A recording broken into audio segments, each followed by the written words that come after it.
Intro. একবিংশ শতাব্দীর এই কোলাহলপূর্ণ সময়ে আমরা সবাই যখন বাইরের চাকচিক্য আর সামাজিকতার পেছনে ছুটছি, তখন একদল মানুষ আছেন যারা নিজের চার দেয়ালের মাঝেই খুঁজে পান অসীম প্রশান্তি। সমাজ হয়তো তাদের অসামাজিক বা ঘরকুনো বলে আখ্যা দেয়, কিন্তু আধুনিক বিজ্ঞান বলছে ভিন্ন কথা।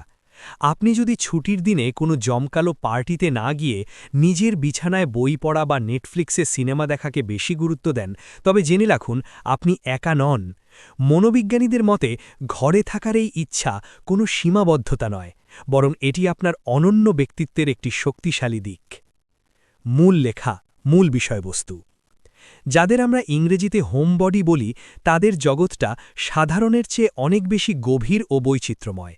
নিবন্ধটিতে বেশ কিছু গুরুত্বপূর্ণ মনস্তাত্ত্বিক দিক উঠে এসেছে।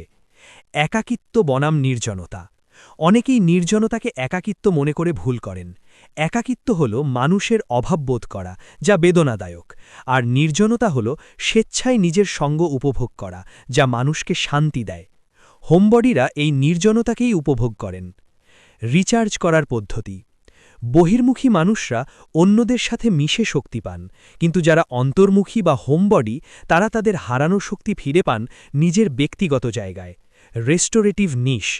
তাদের জন্য নিজের ঘরই হল সেই নিরাপদ আশ্রয়। জোমো।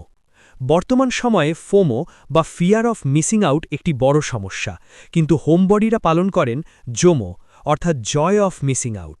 তারা বাইরের আড্ডায় না থাকতে পারার জন্য আফসোস করেন না, বরং নিজের সময়টুকু নিয়ে তৃপ্ত থাকেন। বুদ্ধিমত্তার সম্পর্ক। গবেষণায় দেখা গেছে উচ্চ বুদ্ধিসম্পন্ন ব্যক্তিরা অনেক সময় ভিড় এড়িয়ে চলতে পছন্দ করেন। তারা নিজেদের চিন্তা ও সৃজনশীল কাজের মধ্যে ডুবে থাকতে বেশি স্বাচ্ছন্দ্য বোধ করেন। মানসিক স্বাস্থ্যের সুবিধা। একাকী সময় কাটানোর ফলে মস্তিষ্কের ডিফল্ট মোড চালু হয়, যা নতুন আইডিয়া তৈরি করতে সাহায্য করে।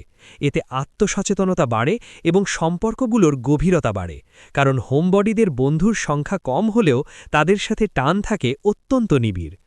আউট্রো, উপসংহার। পরিশেষে বলা যায়, ঘরকুনো হওয়া মানেই হতাশ বা জীবন বিমুখ হওয়া নয়। সমাজ আপনাকে যাই বলুক না কেন, নিজের ভালো লাগাকে প্রাধান্য দেওয়াটাই আসল স্মার্টনেস। দিন শেষে আপনার ঘরই আপনার সবচেয়ে বড় দুর্গ এবং শান্তির জায়গা। তাই কোনো অপরাধবোধ না করে নিজের নির্জনতাকে উপভোগ করুন। মনে রাখবেন, ঘরে থাকাটা এক ধরনের শক্তি যা আপনাকে ভেতর থেকে সমৃদ্ধ করে। Happy staying home.